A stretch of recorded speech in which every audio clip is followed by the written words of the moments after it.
Pemirsa, dengan alasan belum mendesak dan tidak jelas peruntukannya, Komisi 6 DPR memutuskan menolak penyertaan modal negara atau PMN kepada Bank Mandiri Tbk. Keputusan ini memaksa Mandiri menunda langkah right issue atau penerbitan kembali saham baru senilai 5,6 triliun tahun ini untuk sekaligus meminta pengurangan jatah dividen ke pemerintah.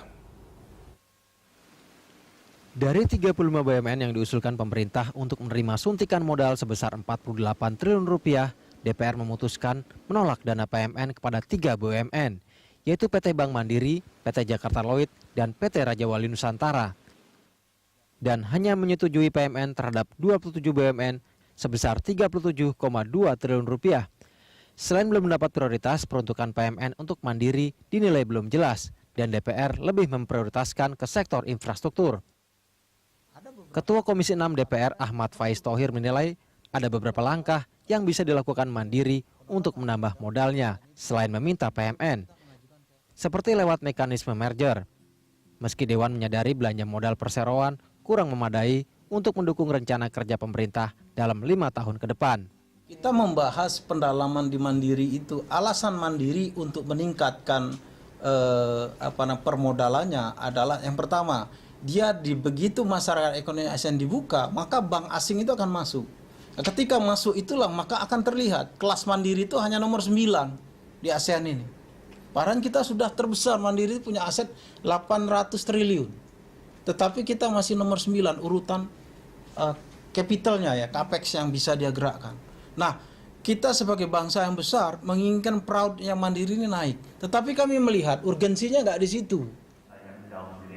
Sementara PT Bank Mandiri Tbk berencana mengurangi dividen yang akan dibayarkan ke pemerintah. Pengurangan dividen merespon penolakan DPR untuk menyuntikkan dana lewat penyertaan modal negara ke Bank Mandiri sebesar 5,6 triliun rupiah. Dirut Bank Mandiri Budi Gunadi Sadikin mengatakan akan meminta pengurangan jatah keuntungan negara atau dividen sebesar 20 hingga 30%. Hal ini dianggap bisa menjadi alternatif untuk menambah modal perseroan.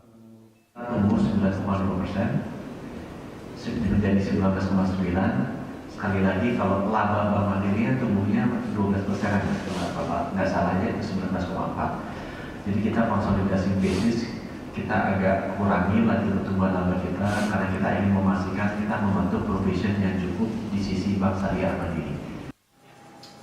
Awalnya pemerintah berniat menambah modal di bank plat merah itu melalui penerbitan saham baru dengan mekanisme hak memesan efek terlebih dahulu atau right issue.